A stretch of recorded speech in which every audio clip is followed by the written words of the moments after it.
al Señor. ¿Se imaginan de quién vamos a hablar?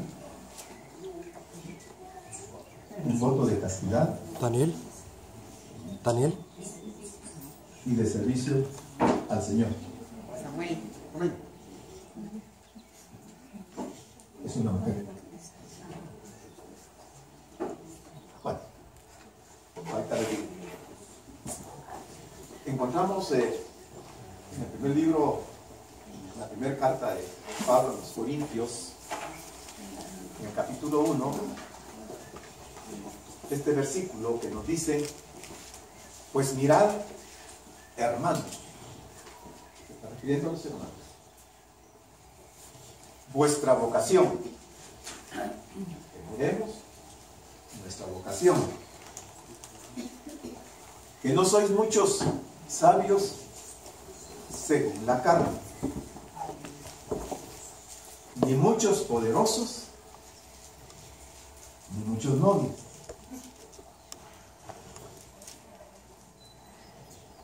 Como tenemos que saber de qué está hablando el apóstol, él está diciendo que miremos nuestra vocación. Entonces vamos a encontrar el concepto de vocación desde este punto de vista. Vocación es la inspiración con que Dios llama a algún estado, especialmente al de la religión, obviamente de una persona. Inspiración con que Dios llama. Es decir, el apóstol está diciendo: hermanos, pues mirad, hermanos, vuestra vocación. Tenemos que ver bajo qué llamado, inspirado por Dios, nosotros hemos sido llamados al servicio de Dios. Pero en ese llamado tenemos que considerar que no muchos somos sabios según la carne. Quiere decir que hay dos clases de sabiduría: según la carne y según el Espíritu. Nosotros no somos sabios según la carne, pero sí según el Espíritu. Y vamos a ver por qué. Ni muchos somos poderosos, ni muchos somos nobles. Cuando Pablo está escribiendo esta epístola a los Corintios, recordemos que Israel se encontraba bajo el dominio de Roma. Entonces, en la sociedad romana había mucha gente noble, poderosa y sabios según la carne. Entonces nosotros tenemos que analizar el llamado que Dios nos ha hecho, nuestra vocación, para hacer un contraste con este otro grupo de personas: los sabios según la carne, los poderosos y los nobles. ¿Quién es un noble?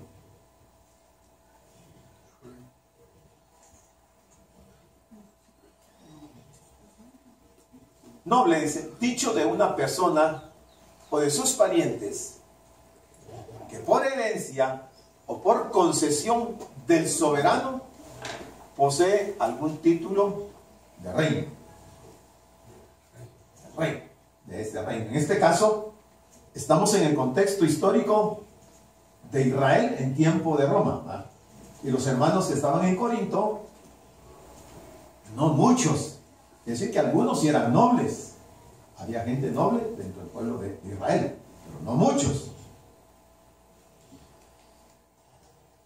Y entonces dice el apóstol: sino que lo necio del mundo escogió Dios lo necio del mundo. ¿Para qué? Para avergonzar a los sabios no creyentes. A los sabios no creyentes. Porque vemos que hay sabios tanto humanamente como espiritualmente dentro de la iglesia. Por eso dice, no muchos. Lo necio del mundo escogió Dios para avergonzar a los sabios.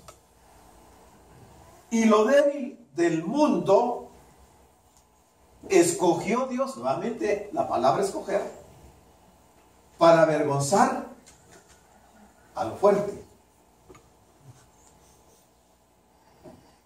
El lenguaje de Pablo no se está refiriendo a un avergonzamiento en esta tierra, sino que cuando comparezcamos delante de Dios,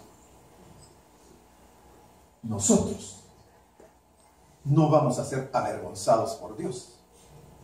Sin embargo, el sabio de esta tierra, el fuerte, el poderoso, el noble de esta tierra, que nunca quiso rendir su vida a Cristo, va a ser avergonzado en el cielo.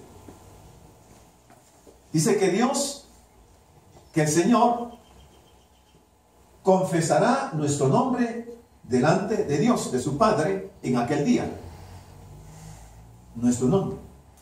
Pero de aquellos que nunca quisieron rendir su vida al Señor, el Señor no confesará su nombre delante del Padre y sufrirán la vergüenza ahí. Dice que también escogió lo vil del mundo y lo menospreciado escogió Dios. Y lo que no es, para deshacer lo que es.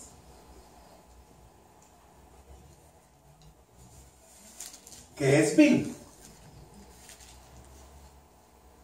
Es una persona, se le tilda de alguien bajo o despreciable. Dicho de una persona que falta o corresponde mal a la confianza que en ella se pone. Esa es una persona vil. Y el apóstol dice, y lo vil del mundo y lo menospreciado escogió Dios, y lo que no es, para deshacer lo que es. ¿Cuál es el título de nuestra enseñanza? Un voto de castidad y servicio. Un voto de castidad y servicio al Señor. ¿Tendrá algo que ver eso que estamos viendo con el título?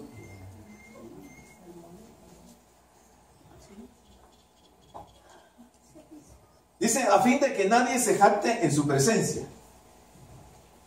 Cuando lleguemos delante de Dios, nadie va a poder jactarse en su presencia, porque ¿qué éramos nosotros? A los ojos de Dios, a los ojos del mundo. Pero Dios por ser esa clase de personas, nos escogió para avergonzar a lo sabio, a lo noble, a lo fuerte. Y Él glorificar su nombre, dice, a fin de que nadie se jacte en su presencia. Entonces, como tenemos un título que dice un voto de castidad y de servicio al Señor, yo les había preguntado si sabían ustedes y se imaginaban de quién estábamos hablando. Les ayudo. La hija de Gedeón.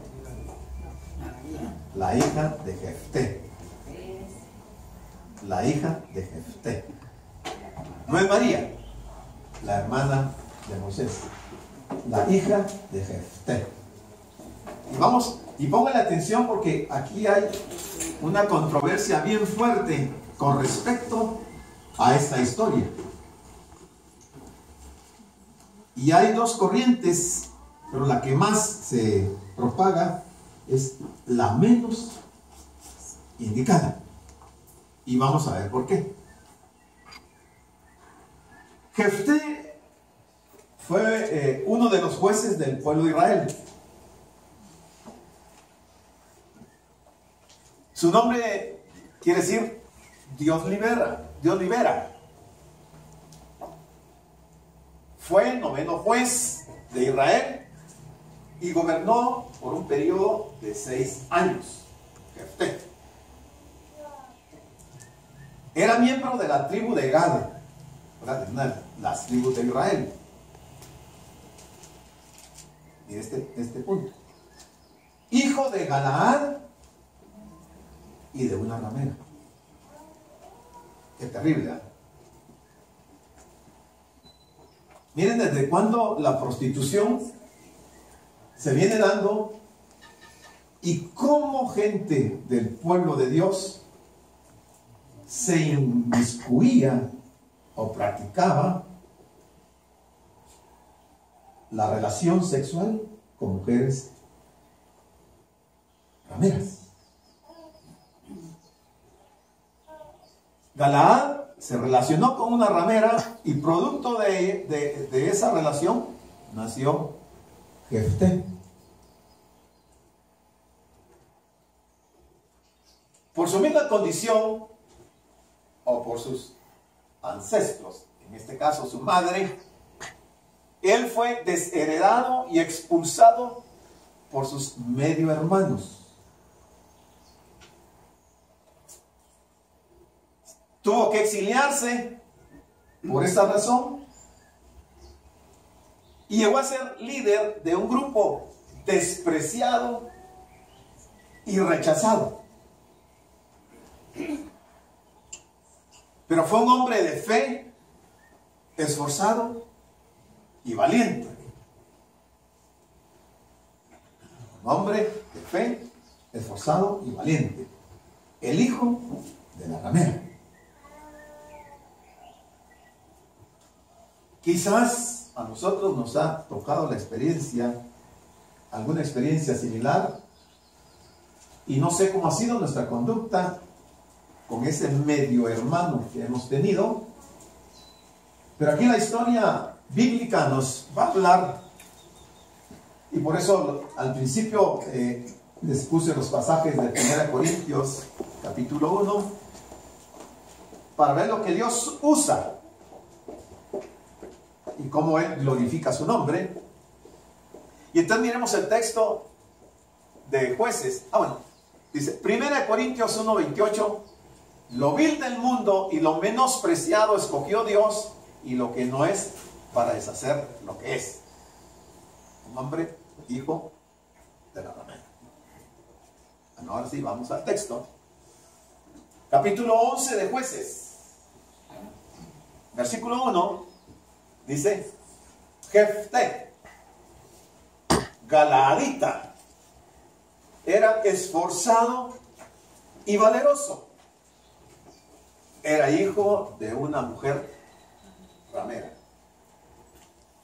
Y el padre de Jefté era Galaad. Miren cómo la Biblia, la palabra de Dios, no esconde aspectos que a los ojos de la sociedad podría ser algo denigrante y que no valga la pena mencionarlo, pero la Biblia lo deja bien establecido y no se anda con tapujos para decir que era hijo de una mujer ramera.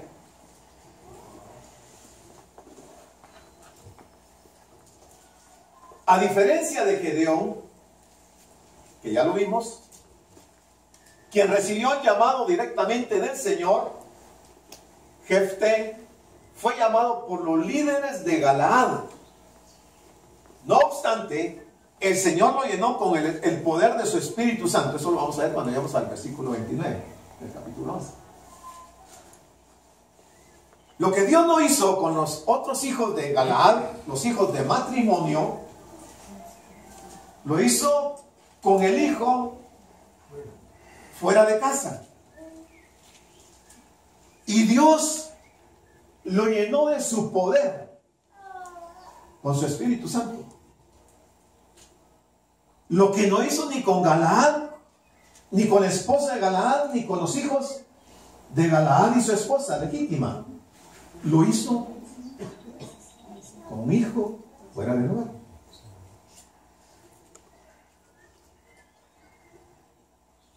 Y dice, pero la mujer de Galaad, o sea, la esposa, le dio hijos, los cuales, cuando crecieron, echaron fuera a Jefté, diciéndole: no heredarás en la casa de nuestro padre. Esta es la conducta del ser humano. No vas a heredar de nuestro padre. olvídate. Sos hijo de la otra, de la mujer, de la ramera, y ni siquiera te vamos a dar cabida en nuestra casa. Lo echaron de la casa. ¿Qué culpa tenía Jefté? ¿Era culpable Jefté de haber nacido? No.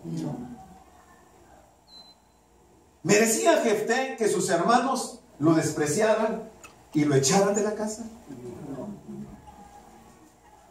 ¿No era responsable Galaad? Sí. ¿Verdad que sí? Pero quien va a llevar el estigma es Jefté. Quien va a sufrir es Jefté. Porque eres hijo de otra mujer. En otra versión dice, eres hijo de ramera. Se lo dijeron a él.